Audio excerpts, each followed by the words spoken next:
الحمد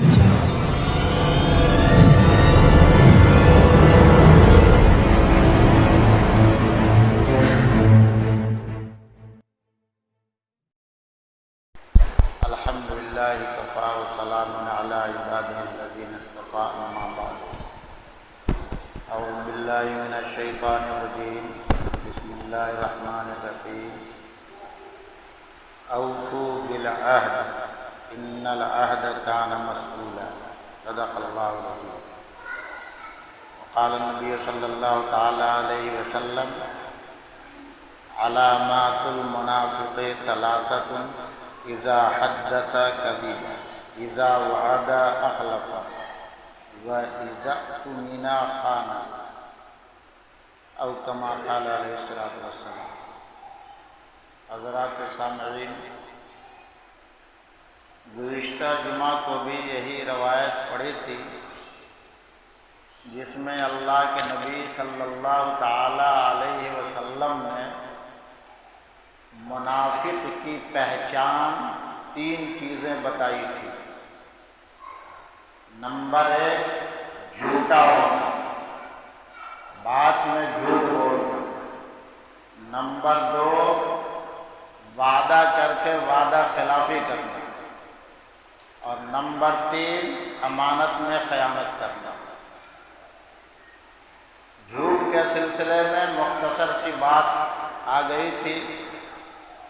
آج دوسرا نمبر ہے وعدہ کر کے وعدہ خلافی کرنا. اللہ تبارک و تعالیٰ فرماتے ہیں اوفو بالعہد،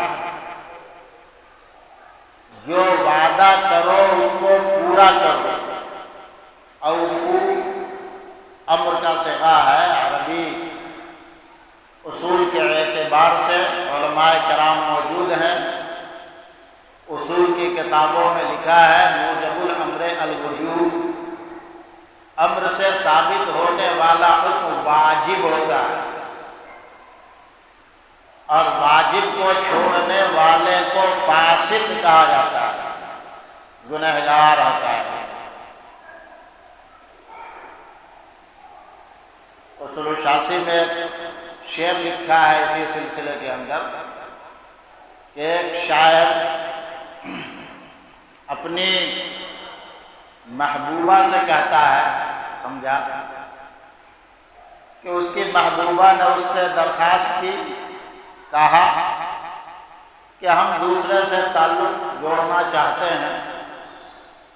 تو اس کے جواب میں انہوں نے جو اس کو کہا تھا وہ شعر ہے عربی کا اطاعتی لآمری کے بسرم حبلی مریہم فی احبتہم بذاکی فہم ان طاوعوکی فتاوعیہم وان عاصوکی فعاصی من عصاکی. کہ جو تجھ کو مجھ سے ترک تعلق کا حکم کر رہا ہے اس کی بات مان لو، جو تم سے ہم سے تعلق توڑنے کا حکم کر رہا ہے، سمجھا رہا ہے کہ اس سے تعلق توڑ دو، اس سے محبت چھوڑ دو، تو اس کی بات مان لو. اطاعت لعامری کے بشرم حبلی، میرے محبت کی رسی کو کاٹتے ہوئے تم اس کی بات مان لو. لیکن اس کے بعد کیا کہا؟ مریہم فی احبتہم بذاکی، لیکن تم اس کو بھی تو حکم کرو کہ ہماری محبت میں جو رعایت تمہیں مل رہی ہے وہ رعایت ادھر سے تم کو مل جائے. مریہم فی احبتہم بذاکی، جو رعایت، جو پیار، جو محبت، جو انعامات ہماری طرف سے تم کو مل رہی ہے، جو تمہیں اس پر ورغلا رہا ہے کہ تم اسے چھوڑ دو، تو اس سے بھی تم مانگو. فہم ان طاوعوکی فتاوعیہم، اگر وہ تیری بات مان لیتا ہے، تمہارے ساتھ وہی رعایت کرتا ہے جو میں کر رہا تھا، تو ٹھیک ہے تم بھی اس کی بات مان لو. لیکن فَإِنْ عَاصُوكِ، اگر وہ تیری نافرمانی کرے، فَعَاصِي مَنْ عَصَاكِ، تو تم بھی اس کی نافرمان بن جاؤ، تم بھی اس کی بات مت مانو. تو عصیان کا لفظ استعمال کیا گیا، اور عصیان یہ گناہ کبیرہ، بڑا گناہ، بڑے گناہ کو کہا جاتا ہے۔ تو اللہ تبارک و تعالیٰ فرماتے ہیں اوفو بالعہد ان العہد کان مسئولا، وعدے کو پورا کرو، وعدے کے سلسلے میں میدان محشر میں تم سے سوال ہوگا، تم سے پوچھا جائے گا، سوال ہوگا جس چیز کا وعدہ کرے۔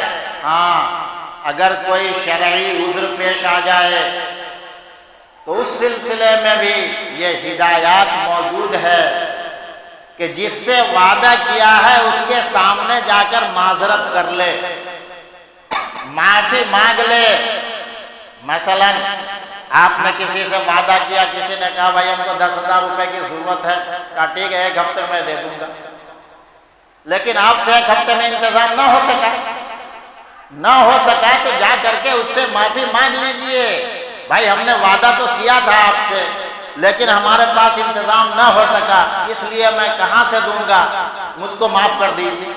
جا کر کے معافی مانگ لیجئے اور اس کو خبر کر دیجئے کہ مجھ سے یہ وعدہ پورا نہیں ہو سکتا ہے۔ لیکن چپ کے بیٹھ جانا، اب بیچارہ انتظار میں ہے کہ مجھ کو مل جائے گا، وقت پر آیا لینے، تو اب اس کے ساتھ جو ہے تان و تشنی کر رہے ہیں، یہاں کوئی بھنڈار کھلا ہوا ہے، جیسے آؤ اور لوٹ کر کے لیتے جاؤ، رہتا تو دے دیتے، نہیں ہے تو کہاں سے دیں گے ہم؟ ڈانٹ کر کے بھگا دیا اس کو، جائز نہیں ہے، حرام ہے، حرام۔ وعدہ کیا تو وعدہ کو پورا کرو۔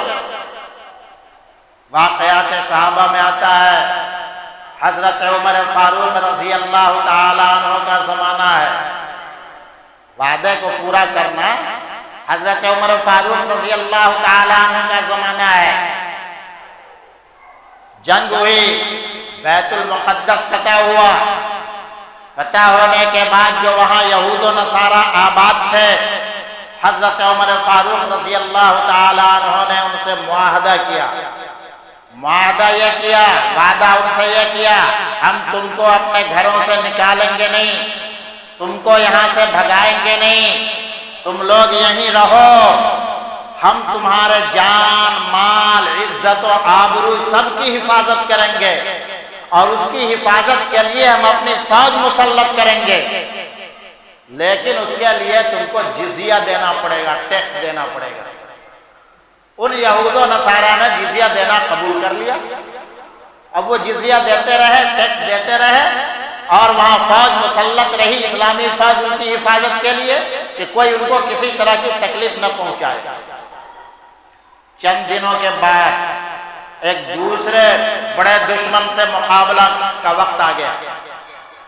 اب صحابہ کرام نے مشورہ کیا کہ جس دشمن سے مقابلے کے لیے ہم لوگ جا رہے ہیں ہماری فوج کم ہے، اس لیے بیت المقدس میں جو فوج متعین ہے انہیں بھی ہم کو ساتھ لے کر کے جانا پڑے گا، تب جا کر کے ہم ان سے مقابلہ کر سکتے ہیں۔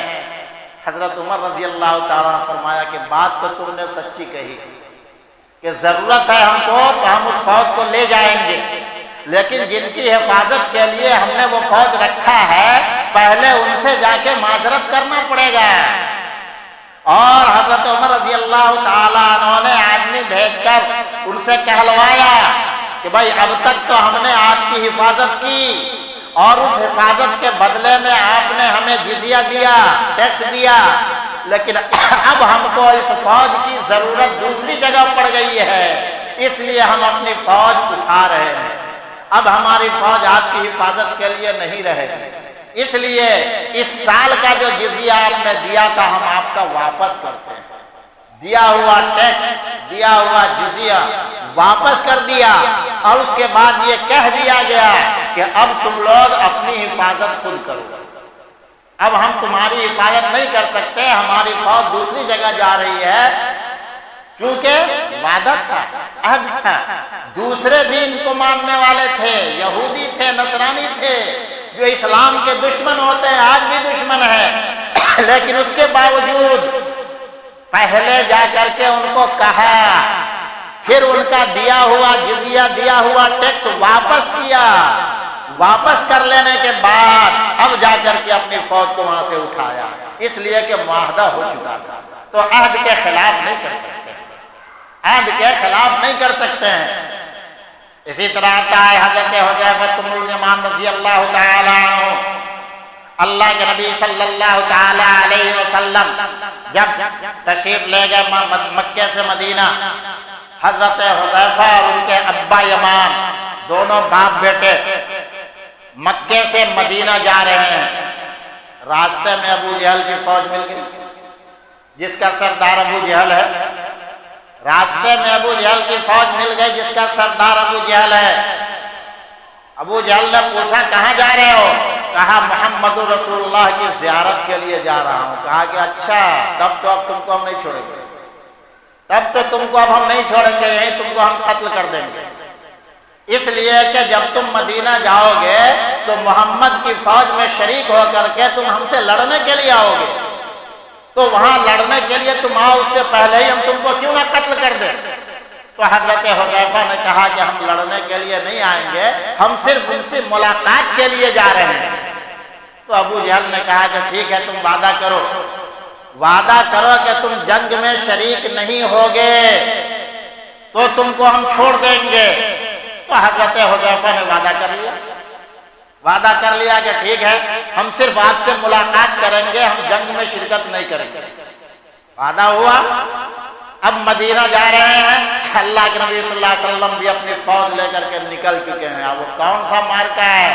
اسلام کی سب سے پہلی جنگ جس کو جنگ بدر کہا جاتا ہے، اور اس میں بدری صحابی، بدر میں لڑنے والے صحابی صرف 313، اور اس کے مقابلے میں کافروں کی فوج 1000، اور ان کے پاس مکمل ہتھیار، سواریاں، مسلمانوں کے پاس کچھ نہیں، چند گھوڑے، چند تلوار، کوئی لاٹھی لیا ہے، کوئی پتھر ہاتھ میں لیے ہوا ہے، لڑنے کے لیے جا رہا ہے۔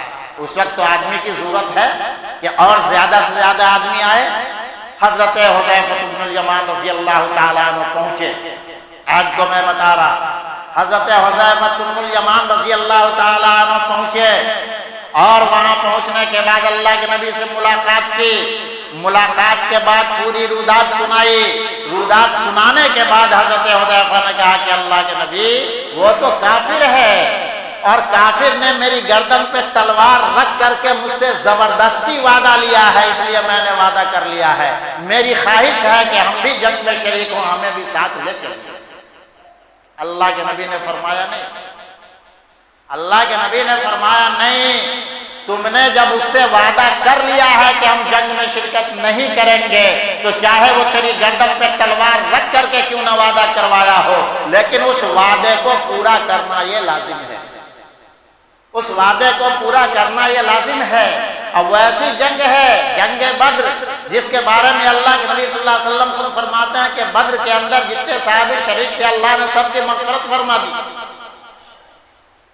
لیکن اس جنگ میں اور اس اعلیٰ مقام کو حاصل کرنے سے، اس عہد کی بنیاد پر جو زبردستی وعدہ لیا گیا تھا، حضرت حذیفہ، ان کے ابا حذیفہ اور یمان، یہ دونوں کے دونوں محروم رہے، جنگ میں شریک نہیں ہو سکے، کیونکہ ابو جہل سے وعدہ کر لیا تھا کہ ہم جنگ میں شرکت نہیں کریں گے۔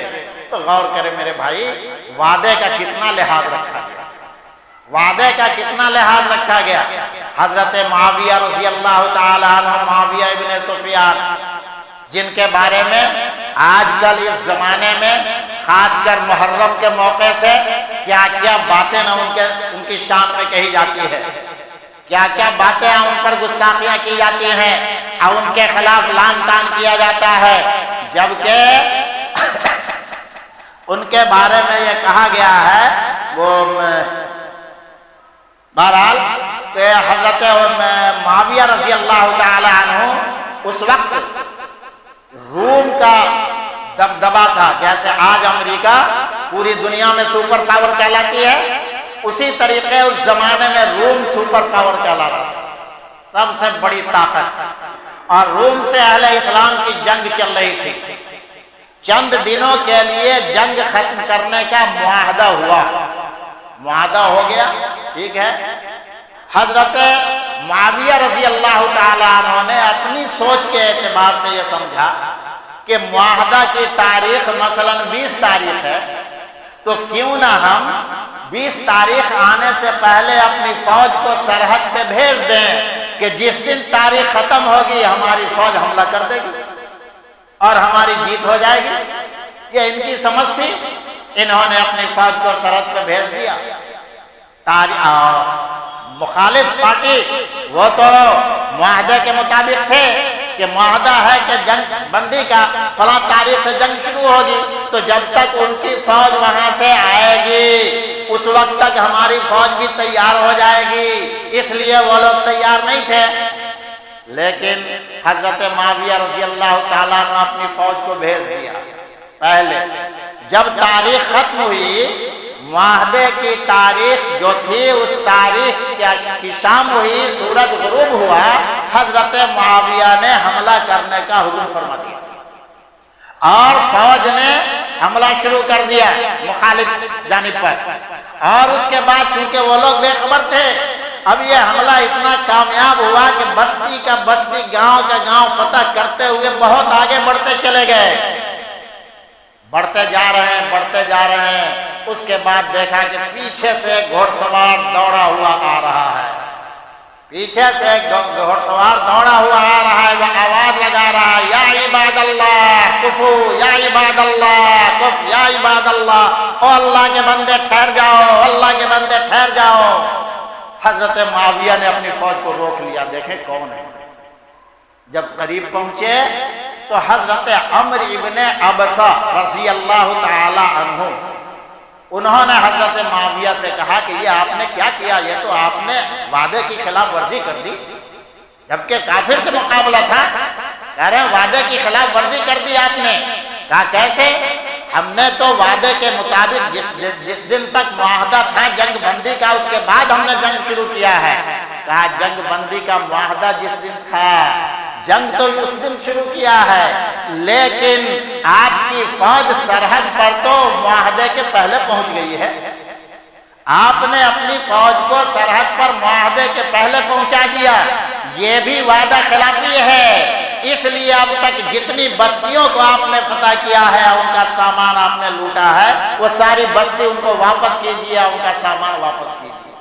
حضرت معاویہ رضی اللہ تعالیٰ عنہ لوٹ کر پھر سرحد پہ آ گئے، اسلامی سرحد پہ، اور اس کے بعد جن جن بستیوں کو فتح کیا تھا ان بستیوں کا میں اس حکومت کو واپس کیا، ان کا سامان واپس کیا۔ اوفوا بالعہد، وعدے کو پورا کرو، اس لیے کہ وعدہ خلافی کرنے والا منافق ہے۔ لیکن آج ہمارا کیا حال ہے؟ 1000 وعدے ہوتے ہیں، لیکن اس کے باوجود اس وعدے کا خیال ہمارے ذہن میں نہیں رہتا کہ ہم نے کس سے کیا وعدہ کیا ہے، ہم نے کس سے کیا معاہدہ کیا ہے اور کس وعدے کے مطابق ہم چل رہے ہیں، یہ بات ہمارے ذہن میں باقی نہیں رہتی۔ تو میرے بھائی، اللہ کے نبی صلی اللہ علیہ وسلم نے فرمایا کہ منافق کی علامت ہے، پہلی علامت جھوٹ بولنا، دوسری علامت وعدہ خلافی کرنا، چاہے جیسا بھی وعدہ ہو، جیسا بھی معاہدہ ہو، اس معاہدے کے مطابق آپ کو وقت گزارنا ہے۔ مثلا آپ کہیں ملازمت کرتے ہیں تو وہاں بھی تو معاہدہ ہوتا ہے، کئی گھنٹے ڈیوٹی کرنا ہے، 8 گھنٹے ڈیوٹی کرنا ہے، 10 گھنٹے کرنا ہے، 12 گھنٹے کرنا ہے، 24 گھنٹے ڈیوٹی میں رہنا ہے، یہ معاہدہ ہوتا ہے، یہ معاہدہ ہوتا ہے جہاں کا بھی ہو۔ اب اگر 8 گھنٹے کی ڈیوٹی آپ کی ہے، اس میں آپ نے 7.25 گھنٹہ کیا، تو یہ 15 منٹ جو آپ نے ڈیوٹی کی ہے یہ ناجائز ہے، اس کی تنخواہ لینا بھی جائز نہیں ہے۔ جو 15 منٹ آپ نے اپنا وقت دوسرے، اس لیے کہ وعدہ خلافی ہے، اس لیے کہ یہ بھی وعدہ خلافی ہے۔ وعدہ آپ نے 8 گھنٹے کا کیا، کام آپ نے 7.25 گھنٹہ کیا ہے، یہ بھی وعدہ خلافی ہے، اور یہ بھی وعدہ خلافی کے اندر آئے گا، اور اس کی بھی سزا وہاں ملے گی۔ اوفوا بالعہد ان العہد کان مسئولا، کہ اپنے وعدے کو پورا کرو، اس لیے کہ وعدے کے سلسلے میں میدان محشر میں اللہ تبارک و تعالیٰ کے ہاں تم سے سوال ہوگا، تم سے پوچھا جائے گا۔ تو جس چیز کا معاہدہ ہو، کوئی دکان پہ کام کر رہا ہے، کوئی کھیت میں مزدوری کر رہا ہے، کوئی کچھ بھی کر رہا ہے، لیکن جو معاہدہ ہے اس معاہدے کے مطابق کرنا ہے۔ مدرسے کی زندگی ہے، مدرسے کی زندگی کہیں وقتی ملازمت ہوتی ہے، کہیں 24 گھنٹے کی ملازمت ہوتی ہے۔ تو اب 24 گھنٹے کی ملازمت ہے تو 24 گھنٹے مدرسے کے مفاد، مدرسے کے بچے جو موجود ہیں ان کی نگرانی، یہ 24 گھنٹے ہماری ذمہ داری ہے۔ اگر ہم یہ سمجھتے ہیں کہ 4 گھنٹہ ہم نے پڑھا لیا، ہم کو گھنٹی جتنی ملی تھی اتنی گھنٹی ہم نے پڑھا لیا، ہمارا وقت پورا ہو گیا، اب ہم آزاد ہو گئے، ہم آزاد نہیں ہوئے ہیں، ہم آزاد نہیں ہوئے ہیں۔ وہاں معاہدہ ہوتا ہے 24 گھنٹے کا، آپ 24 گھنٹے وہاں رہ رہے ہیں، آپ کے رہنے کا انتظام کیا گیا، آپ کے کھانے کا انتظام کیا گیا، آپ کے سونے کا انتظام کیا گیا، آپ کے لیے روشنی کا انتظام کیا گیا، آپ کی راحت کا سارا انتظام یہ 24 گھنٹے موجود ہوتا ہے۔ تو ڈیوٹی صرف 6 گھنٹے کیسے رہے گی؟ ڈیوٹی صرف 4 گھنٹے کیسے رہے گی؟ ڈیوٹی بھی ہماری 24 گھنٹے ہوگی، 24 گھنٹے ہمیں اس کی ڈیوٹی دینی پڑے گی، 24 گھنٹے ہمیں وہ کام کرنا پڑے گا، ہر وقت ہمیں اس کو اپنی نگاہ میں رکھنا پڑے گا کہ کہاں مدرسے کا مفاد ہے، کہاں بچوں کا مفاد ہے، کسی بچے کا نقصان نہ ہو، مدرسے کے کسی سامان کا نقصان نہ ہو۔ یہ ہر آدمی کی ذمہ داری ہے، ہر آدمی کی ذمہ داری ہے، ہر فرد کی ذمہ داری ہے۔ اگر ہم اس ذمہ داری کو پورا نہیں کر رہے ہیں تو ہمارے اندر بھی وہ علامت پائی جاتی ہے، اذا عہد اخلف، کہ وعدہ کر کے وعدہ خلافی کرنا، جو منافق کی علامت بتائی گئی ہے۔ ہمارے اندر بھی علامت نفاق میں سے ایک علامت باقی ہے، ہمارے اندر بھی منافق کی علامات میں سے ایک علامت باقی ہے۔ تو اس لیے میرے بھائی یہ دوسری علامت اللہ کے نبی صلی اللہ تعالی وسلم نے بیان فرمایا کہ منافق کی علامت میں سے ایک علامت تو ہے جھوٹ بولنا، اور دوسری علامت ہے وعدہ خلافی کرنا۔ یہ وعدہ خلافی کرنا آج تو ہمارا شیوئی بن گیا ہے۔ کسی سے کہہ دیا، ارے چلو صحیح کہہ دیا ہے، ہوتا ہے نا، ایسے بھی لوگ بولتے ہیں آپ کے پاس فلانا کام ہے، فلانا کام کر رہے ہیں، ارے وہ ضد کر رہا تھا تو کیا کریں، ایسے ہی کہہ دیا ہے، وقت ملے گا تو چلے جائیں گے، نہ تو کون ضروری ہے جانا۔ بولتے ہیں کہ نہیں بولتے ہیں؟ یہ کیا، یہ بھی وعدہ خلافی ہے، یہ بھی وعدہ خلافی ہے۔ آپ صاف کہہ دو کہ میرے پاس وقت نہیں، میں نہیں جا سکتا، میں آپ کا کام نہیں کر سکتا، لیکن جس کام کی ذمہ داری لی ہے اس کام کا پورا کرنا آپ پر واجب ہے، اس کام کا پورا کرنا آپ پر لازم ہے۔ اگر نہیں کیا تو وعدہ خلافی کیا۔ ہم جس ملک میں رہ رہے ہیں اس ملک کے لیے ملک کے قانون کا معاہدہ ہوتا ہے، گویا کہ ہم جس ملک میں رہ رہے ہیں ہم نے اس ملک کے قانون کو مانا ہے۔ ہاں، ایک بات ضرور ہے کہ کوئی قانون ایسا نہ ہو جو ہماری شریعت کے خلاف ہو۔ اگر خلاف شرع کوئی قانون ہے تو اس کا ماننا ہمارے اوپر ضروری نہیں۔ اللہ کے نبی صلی اللہ علیہ وسلم نے فرمایا لا طاعۃ لمخلوق فی معصیۃ الخالق، اللہ کی نافرمانی میں کسی انسان کی فرما برداری کرنا یہ جائز نہیں ہے، کسی انسان کی فرما برداری کرنا یہ جائز نہیں۔ تو اگر کوئی قانون ایسا ہو جو شریعت کے خلاف ہو تو اس قانون کو ماننا ضروری نہیں، لیکن اس کے علاوہ جو بھی قانون ہے ہمیں سب قانون کو، جس ملک میں رہتے ہیں جس شعبے میں رہتے ہیں ہمیں اس کے سارے اصول کو ماننا ضروری ہے۔ اگر ہم نہیں مانیں گے تو یہ بھی وعدہ خلافی ہے، یہ بھی وعدہ خلافی ہے، اور یہ بھی علامت نفاق ہے۔ ہم اسکول میں نوکری کر رہے ہوں وہاں کے اصول کو ماننا ہے، ہم مسجد میں کام کر رہے ہوں مسجد کے اصول کو ماننا ہے، ہم مدرسے میں رہ رہے ہوں مدرسے کے اصول کو ماننا ہے، ہم کسی کی دکان پہ کام کر رہے ہوں سیلس مین کا کام کر رہے ہیں اس کا جو اصول ہے اس کے اصول کو ماننا ہے۔ اگر ہم اس کو نہیں مانتے ہیں تو یہ وعدہ خلافی ہے، یہ وعدہ خلافی ہے، اور وعدہ خلافی منافق کی علامت ہے۔ ایسے آدمی کو کہا گیا منافق ہے۔ اب اعتقادی اعتبار سے تو منافق ہم نہیں کہہ سکتے، اب کوئی نہیں کہہ سکتا، اس لیے کہ اعتقاد دل کا علم اللہ کو ہے۔ اب کوئی وحی نہیں آتی کہ وحی آ کر کے خبر کر دے۔